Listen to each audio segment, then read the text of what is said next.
Good morning and welcome, everyone. Thank you so much for joining us today. I think we have a really good program ahead of you so you can learn more about how eggs get to the table. So before we get started, a couple housekeeping notes. So you can interact we are live today. You can ask us questions anytime. So if you're joining on Zoom, the chat is turned off, but there's a Q&A button at the bottom that you can ask us questions anytime, and we will try to get to as many as we can. Also, if you're joining us on YouTube, the chat feature is turned off. So again, you can join the link through Zoom to ask us questions. So I'm really excited to introduce our virtual field trip host today. So some of our sponsors, Ohio Poultry Association, and then Hertzfeld Poultry Farms. Jordan and Thomas Hertzfeld are joining us to go over a little bit more about what they do and how they make eggs for how they get to your table and how to local restaurants. And so my name is Jenna Gregorich. I'm with Ohio Poultry Association. I am the bird health programs manager.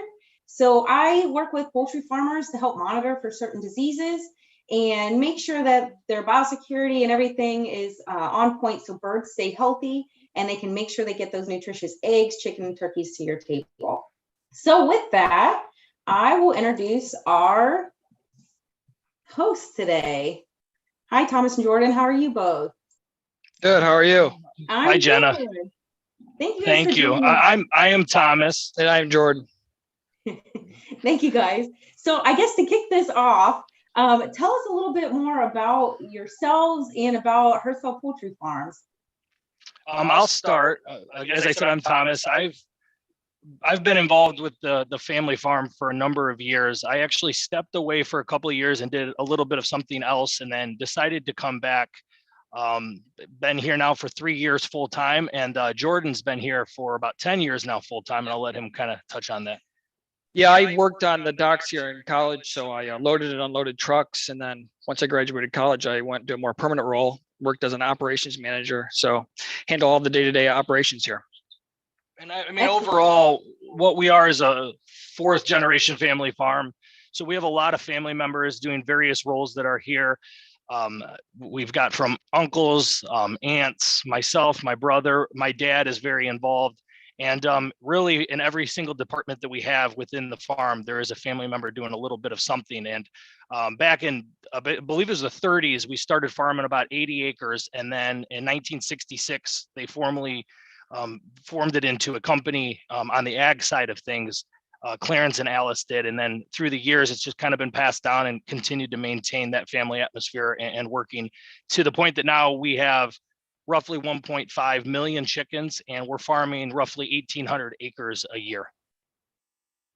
Excellent. And, I think there's a lot of people that don't realize how big Ohio is in egg production. So we're actually number 2 in the egg producers state with 10 billion eggs produced in a year. And you obviously are a large part of that. And I know there's so much that goes into egg production that a lot of people don't realize that we'll learn today. And so a lot of that also is entailed. There's a lot of jobs. Can you tell us about some of the different jobs and what, some of the different roles involved in getting eggs to your plate? Yeah, we have production managers and production employees who work up in the barns on a daily basis, who check the feed, check the water, make sure the chickens are healthy. And then those production employees take care of those chickens where they lay the eggs and they come up in the processing room. In the processing room, there's some more employees who work with robotics, who work in packaging, who help run the lines daily as well. So we have employees in all parts and all operations of this business. Very neat. So I think I'm excited to go and see, a little bit more of the egg processing and what all is involved. If you guys wouldn't mind taking us to the floor so we can see some of the eggs. And as you're headed there, I know, a big part of this, obviously, biosecurity, we cannot see the birds today. We've done other virtual field trips previously where if anybody's interested, where they can actually go and see that. Can you explain a little bit as you're heading that way on, what is biosecurity? What are some of the steps that you have in place and why they're important? Yeah, we'll start heading out that way to show you a little bit more of the production. But what we've been facing as an industry is the recent AI, and to keep the birds safe and to be able to provide the food, we basically are trying to keep anybody out of those barns unless they're authorized and that they've includes gone us through the proper steps. Yeah. Yeah. So That's the reason we can't go in there today, but we have about 8 barns on site. And then we have a number of barns at remote locations throughout the state of Ohio, and we bring those eggs in on a daily basis. Okay. And I know, so as we talk about even influenza, obviously right now, especially some years, it's a little bit more worrisome than others. And this is definitely a year that everybody has been losing some sleep because we do have confirmations of high path, even influenza in the state. And so we're working to make sure that that stays out of your poultry flocks. And some of the ways we do that is keeping birds inside, because wild waterfowl are obviously they're the main spreaders and carriers of this disease. So like you mentioned, you do not go into the barn with the birds to try to keep them as make sure we're not bringing anything in. So that's excellent. Yeah. Okay. And part of that biosecurity program is we disinfect all the trucks coming in. All employees go through foot baths daily to make sure they're not bringing any diseases into those barns. So that's all part of our biosecurity program. And here's what you're seeing. You're seeing the eggs coming in from the coops. So beyond that wall is where the chickens are. And on site, we have about 800,000 chickens. And then, as I said, we have other chickens that are off site. And we'll show you that later in the process where those eggs are loaded on. This right here is where those eggs are coming into the machine to be cleaned. And then this is a dirt return. So as the eggs go through the washer, very similar like a dishwasher in your own home, if an egg isn't clean enough, it will return back on this belt to go through another washing cycle. Can you guys explain a little bit? Because obviously we see a lot of belts and eggs moving. And we talked about jobs earlier, about how some of those belts work in the poultry house where the eggs are collected and how that all works to move them through the plant and the importance of those running smoothly. Yeah, so the houses are set up that when a chicken lays an egg, it rolls down to a belt, and that belt runs to a main belt in the end of the chicken house, which runs up straight up into here into our processing room. Like Thomas showed you, this big belt here is collecting all those eggs from those houses, and they're directly running in from the chickens in the barns that were laid fresh today. So and obviously, with eggs being as fragile as they are, we want to make sure those belts run smooth, because a couple cracks or bumps in the road can make a big mess real quick. So, and I know, sorry, I cut you off, Jordan. Would you guys mind explaining, what are we looking at? This right here is the washer system. So as the eggs come in, this is where, as I kind of stated, like a dishwasher, they go through very hot water, they get cleaned, and then they run through this two-set system to basically clean the outside of the egg. And interestingly enough, we clean our eggs here. In Europe, for example, they do not. So there's different ways the different parts of the world, in fact, do it. Here, we have to have these mechanisms in place to keep the egg clean. And then, so eggs, they go through hot water, you said. Is there any kind of additional items or disinfectants or anything that are added to that water to make sure those shells are really clean? Yeah, we have, and we work closely with people that provide sanitation and the cleaning and the egg wash that's needed to present the eggs and have them be, approved by USDA and suitable for people to consume. So it's not just the hot water. There is egg wash, and there's a cleaning process that's taking place right here. Okay. And then after they go through the wash, is that a dryer then? Yeah, this is a large dryer that blows large fans down on them as they go through. I don't know if you can see that, but those eggs basically just go through on the rollers here, and they're dried as they work their way through the system. How long does it take an egg to get all the way through the system? Not very long. I've actually never timed it, but I'd say a minute or two to go from start to finish. And that is from like the whole, like, are we talking about when they leave the hen house to get to a carton? Yeah, I would say about a minute. Yep. Oh, wow. Okay. Well, from the hen house, it would take longer, but when they enter this machine, it'd be about a minute. Yeah. Okay. So what you're looking at here, this right here is the UV disinfection. Yeah. So y'all know if you can see those little red lights there. So that goes under our UV disinfectant, and all those eggs are hit with that. So any bacteria or anything that could possibly be on those eggs that is harmful, that will get rid of that. It's newer technology. This is a newer machine, so we're happy to have that here. Very neat. And you said how many eggs do you process in a day? We do about 100 to 110,000 dozen a day. Wow. Okay. And so after they go through that UV light, then where do they go? So next, once they go through the UV lighting, they come over to this machine right here where each egg is essentially weighed. And you have different size eggs from jumbo all the way down to peewee, which we'll show you here in a little bit. But this is where the scales are that sort the egg, weigh the egg, and then get them to prepare to come through to this machine right here that then takes these transporter. Eggs. Yep. Takes these eggs, and then it will, like a conveyor belt system, run them along this entire machine to their appropriate pack and their appropriate sized egg and weight. So can you explain a little bit why the eggs are different sizes? And then is there a certain size that you're shooting for or that you prefer when packaging? Yeah, so the eggs are different sizes based on the chicken's age. So if it's a younger chicken, they'll lay smaller eggs. And as they get older, they work them way up to more of a large egg size. And that they'll lay that most of their life. So what we try to shoot for is we like to have a lot of large eggs. That's why you see a lot of large eggs in stores. But we do get mediums, some jumbos, and a bunch of different sizes, and we have different packs designated for those size eggs. Here's kind of an example, Jenna, of the different sizes. All the way up to, these are super jumbos, jumbo, extra large, large, medium, smalls, and then all the way down to peewee eggs. So those peewee, that's right when a hen first laying eggs, that's what the size will be, right? Yeah, that's correct. As the bird gets older, the egg size increases. And the reason you see a lot of large eggs is because that's typically, you know, the size egg for the duration of a bird's life that it's laying would be a large egg. Okay. Do you know how many eggs a hen will generally lay in her lifetime? Yeah, so the old rule of thumb is an egg a day. So that's pretty accurate. About every 27 hours, a hen will lay an egg. Okay. One thing I want to point out too, Jenna, so everything's computerized. These screens up top here, if you can see, it's got extra large, light large, heavy large. This is a large line. So the computer is sorting it, and then it's sending it, as we stated, to the appropriate line. If we come down here a little bit further,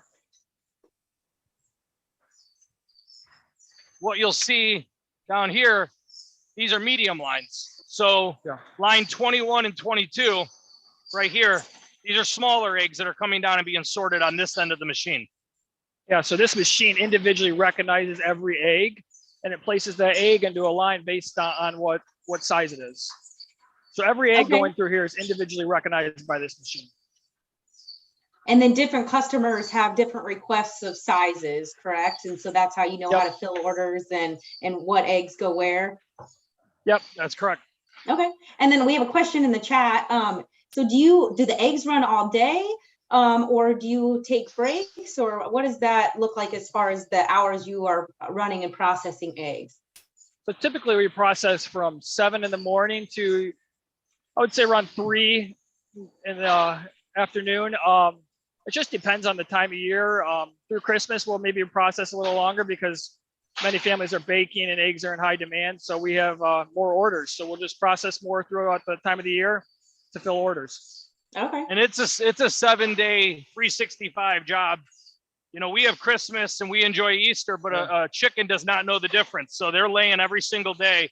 And to make sure that you keep the lines cleared and the eggs moving, you have to come in and run every single day to keep things in production. No, that's a very good point. And we do have another question. I know we touched on it earlier as far as what you call a dirty egg, but Miss Bachbader, her question was, how does the machines recognize dirty eggs? Would you mind talking a little bit more about what we call dirty eggs and how that happens, why, and then how you deal with that? The dirty egg just recognized by the machine as a dirt. There's certain sensors up in that transporter I told you that will scan and see that dirt on the egg, and it will reroute it back to the washer to be washed again so it can clear that dirt off.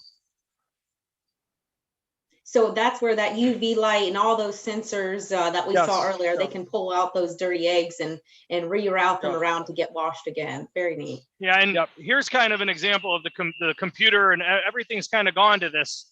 A computer and sorting it and knowing what kind of eggs you're running, your grade outs. It gives you all of this information right here in real time, so you know what kind of eggs are running, what percentage sizes are running, how many dirts you're getting, and we can click at this at any point and get up to speed, up to date, real-time information.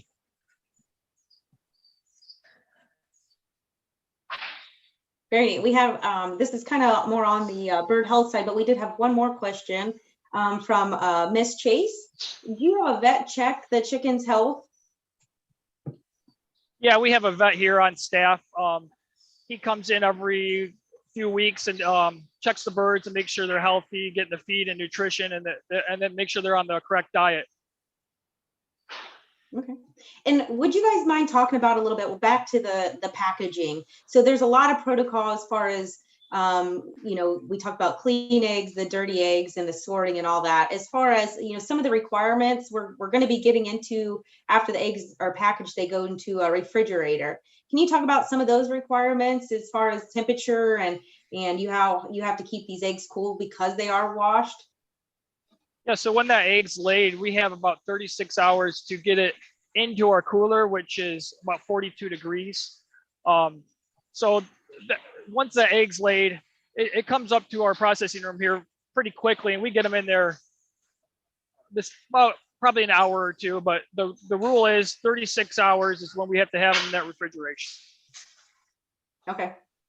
And we had another note. Obviously, for somebody to look at this, there is a lot of infrastructure, machines, people, equipment that goes into this. So, you know, one of the questions was how much investment is necessary to process eggs. So this is not obviously something you talked about the history of your farm. Something like this just doesn't appear overnight. So would you mind talking about a little bit more of some of the equipment that we're looking at?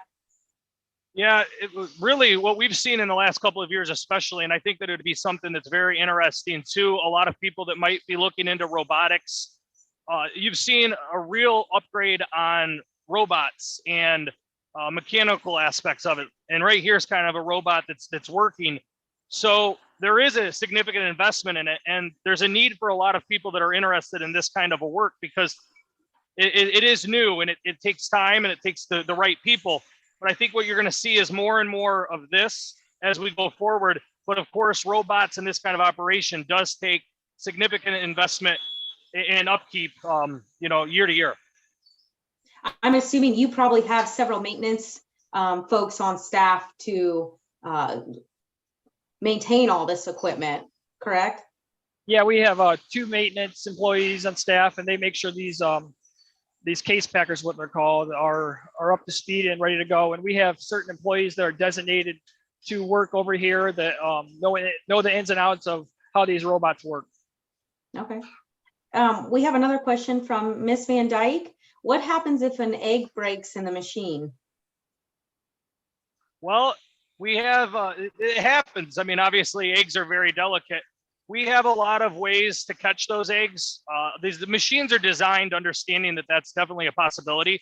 So if an egg breaks in the machine, it usually will fall through that machine and then be caught by a tray and cleaned up. And then every night, of course, we have an entire sanitation group that comes in here and cleans the machine, sanitizes the machine.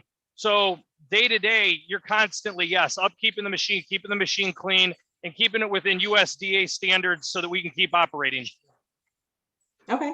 And then, you know, that's a great picture of all the cartons. Could you explain a little bit why we use that type of carton and why it's good for the eggs? This pulp carton here, or yeah, it depends on the customer. Some prefer the pulp carton, some prefer the styrofoam. It's really a preference for the customer. Okay. But ultimately, Jenna, the cartons as well are designed. You know, these eggs got to be packaged and then they got to be traveling across the country in the back of a truck. Yeah. So the cartons are designed to keep the egg protected. And, you know, it's actually pretty amazing, I think, that these eggs can go as far as they do and not break and make it to the customer and then make it to your tables. Yeah, so a lot of times what you'll see is these cartons are going to go into grocery stores. And I don't know if Thomas can point over here. This these loose pack is what they'll use in restaurants. Okay. Would you say, do you have majority of your eggs go to restaurants or grocery stores, or is it a good mix? I have a very good mix right now, probably 50-50 Okay. between restaurants and grocery stores. And then how do those eggs stack up there? Do you have to, so that when they're shipping, so that they don't break along the way? So what we'll do is, as you can see, is there's cardboard here and basically a Tic Tac that keeps them in place. And then when this stack is done here, they'll wrap this with a Styrofoam. yeah, like basically. it's like a clear wrap Yeah. that goes around them to hold them in place. I don't see one out here. I was going to take a picture. This one is about done, and maybe I can get it when they're finishing it up. But that's what keeps it all in place and stable for the trip. Okay. And, you know, we talked about jobs a little bit. I see a lot of people moving around. Do you have to have poultry experience in order to get a job at Hertzfeld, or how does one go about getting a job in egg processing? No, I mean, we're just looking for the right type of people that, you know, are driven and willing to learn and to adapt. And as I stated with the robots, I think as we go forward, you'll start seeing a lot more people with robotic interests, engineering. There's a great need for that. Okay. And one thing I want to point out, Jenna, if you know, this right here is our USDA booth. So we have every day in here a USDA grader on staff that's checking our product, that's making sure that the eggs are of the size that the machine is putting out, and then making sure that the quality of the egg that's getting to your table or to that restaurant is, you know, the quality that's required by the USDA graders. So there are a lot of double, triple, quadruple checks in place to make sure that those eggs are clean and good quality before they get to the customer. Yes, absolutely. Here's another video. So when I stated that we have the eggs coming into our plant, we also have some coops and some farms across the state of Ohio. Those eggs are gathered off-site. They're stacked like this, and then they're sent to us. And this machine here takes those eggs off of that and then brings them and puts them onto the line with the eggs that we have in line from our coops on site. So we don't have all of our birds here, but this is how we get all of our eggs into the machine. So that's a good point. Obviously, with all this infrastructure, not every farm has this, so that you do bring eggs from other farms and then we'll process them here. Yeah, we have that's correct. Our own truckers that will go to those farms, pick it up, and bring them here. Excellent. So, maybe this is a good point. I know we did have a question from Miss Arledge, and that was on the egg prices, and we have seen a slight increase. There's obviously a lot of factors that go into that. Would you all mind touching on what some of those factors are? Yeah, there's multiple factors.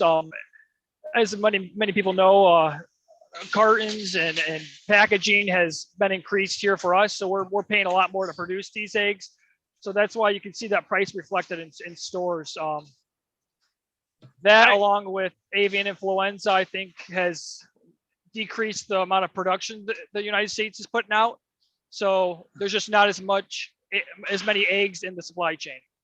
Yeah, and Jenna, I'd add too, I mean, we've seen an increase, as most of the country has, in whatever field that you're working in. Grain has gone up considerably. We farm our own, but we all offset the amount that we don't have. So we have a soy-based feed that we farm.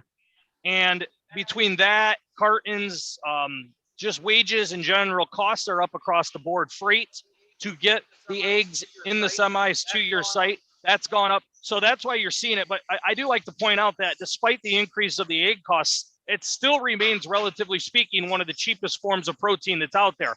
So I know that in general, we're seeing costs on everything go up. Eggs up, yes, but relatively speaking, I think that it's still a very affordable, high protein, quality nutritional food that you can buy that's out there. Yeah, no, that's a super good point, Thomas. And then to go back, that room that you were just in with all those boxes and boxes of eggs, are those the eggs getting ready to get shipped out to customers? Yeah, that was a finished product cooler.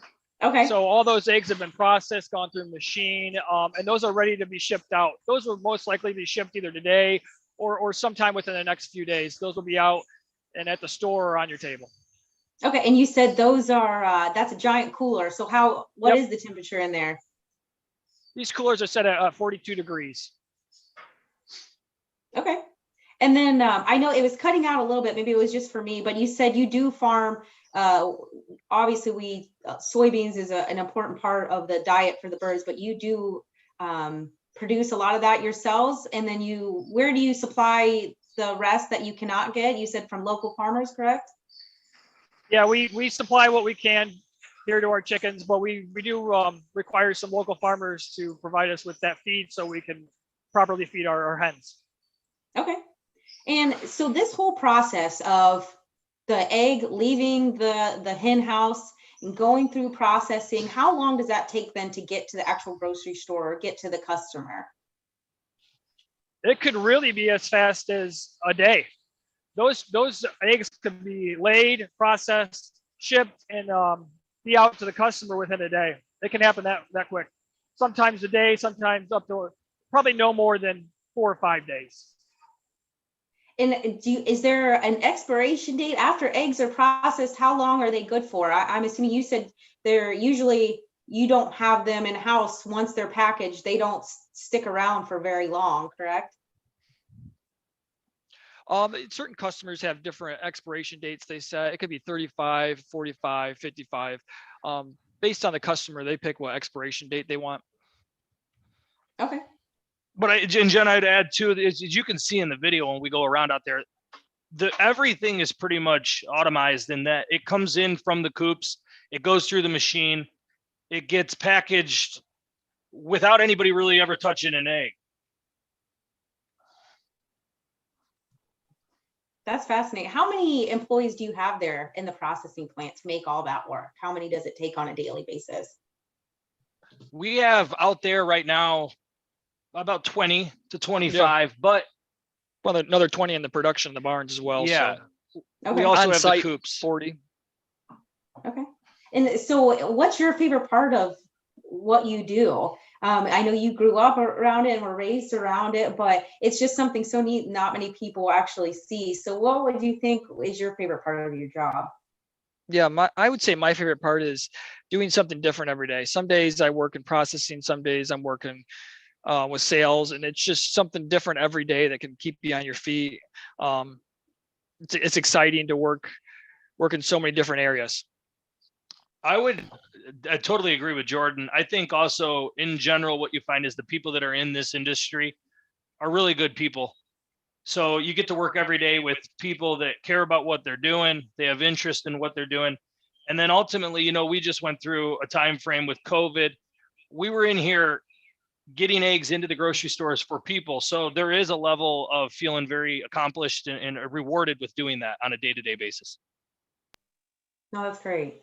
And I know we're getting closer to almost out of time. So I want to make sure any participants on, please be sure to put your questions in the Q&A and we'll get those answered before we run out of time. But I wanted to touch a little bit more on, just all that automation that we saw, because obviously it didn't start like that. So just some of the efficiencies that automation has brought, like how has that helped you and speed up the processing and the amount of eggs, and just some of your thoughts on how those machines and robots have improved what you do? Yeah, the speed that automation can go is kind of crazy. The amount of eggs those case packers can pack a day is just something that you can't replicate. They do that very quickly, very efficiently, and they're always here. Sometimes an employee could get sick or stuck in a snowstorm. Those case packers are here and ready to run. And we're seeing some of this footage of like how many eggs. It's just mind blowing how it can sort all that and package them without breaking them. I think that's so neat. Yeah, and as I said earlier, you're going to see, I think, a real push for the automation to continue. as it is in every field that's out there. So if there is somebody that's out there, a student that's listening that is interested in robotics, a lot of times people hear, an egg farm or a farm. There's a lot more to it, as you can see, from computers to the robots. And it isn't just getting your hands dirty every day. There's definitely a lot of things for a lot of different people and a lot of different interests. And you said robots are kind of the way of the future, correct? So it seems like you're definitely putting some more of those in. Yeah. So years ago they weren't as efficient. It's taken a while for them to come up to speed and be where they really are worth it to run them. But they've gotten there, with technology, how it's advanced, and where they're at now is something that I think you're going to see all over the place. And I think too, for our employees, it's I would say a better job running those robots. Yeah. It's less physical. There's a lot more to it, a lot more that you can learn. Yeah. And I think that we see a lot of our employees gravitate towards the robotics. And those robots, I'm sure, when you first put them in, I'm sure there's maybe a hiccup or two. And I don't know if you have any funny stories on that, but I'm sure that's can create some headaches sometimes when those are first. We had quite a few broken eggs when we first put them in until we got them up and running the way they're supposed to be running. Yeah. So we had another question. You do not, I know you've touched on this some, but you do not have to have an ag background to work in the poultry industry, correct? No, absolutely not. No. We've got, I'd say most of the people that are working out on our field or on our floor probably didn't come from an ag background. As I said, I left and did another job for a period of time and came back for the various reasons that we touched on that makes this an enjoyable job, from something new every day to the rewarding aspect of it. So no, you don't have to have that. Of course, it could be helpful, but anybody can get into this and make a career of it. Mm-hmm. What we're really looking for is hardworking employees that we enjoy working with on a day-to-day basis and are willing to put in the work and produce a good, efficient, high-protein product. Okay. And I think, I don't see any more questions. So I wanted to ask, I guess, to close it up, what is your favorite egg recipe? I'd have to go with Put you on the omelet. spot. I would agree with him. Yeah. I would say an omelet. There you go. Well, thank you both very much. I think I don't see any other questions. So I really appreciate your time. And just all of our sponsors are Ohio Poultry Association, Hertzfeld Poultry Farms, and Grow Next Gen. There's other virtual field trips that we have done previously on the Grow Next Gen website. And then make sure to check that out, grownextgen.org/events/Chickenology, because we hope to have some future virtual field trips on egg processing and the poultry industry in general. So thank you both very much. I appreciate all your time today. Thank you.